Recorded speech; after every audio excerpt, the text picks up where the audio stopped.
Барлықтарыңызға қайырлы күн. Бүгін біз сіздермен өте дәмді болып шығатын булочкалар дайындаймыз.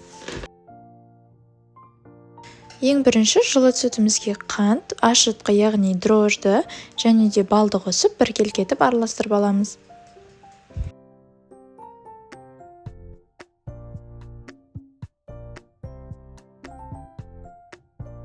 Содан соң ұнымызды бірнеше қасықтармен осылай басында салып алып венчикпен араластырамыз.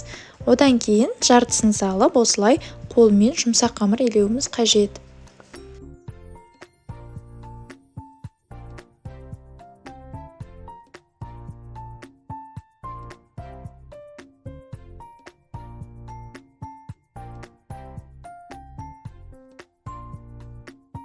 Қамырымыз қолға жабысқақ болғандықтан соңында сұйық май қосып тағы да илеп алыңыздар. Қамырымызды илеп болғаннан кейін бірнеше сағатқа ашытып қойыңыздар.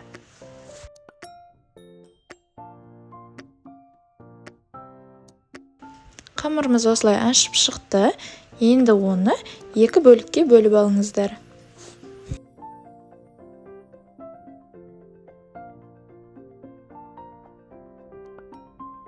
Сосын қамырларымызды сопақтау етіп жайып, сары май жағып аламыз. Одан кейін мак пен қантты осылай сеуіп шығыңыздар.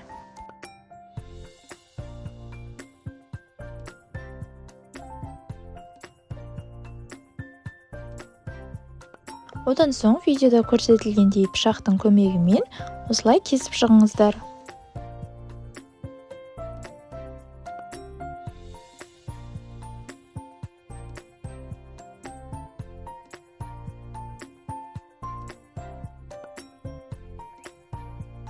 Біздің әр бөлшегіміздің қалыңдығы, размері осындай болуы қажет.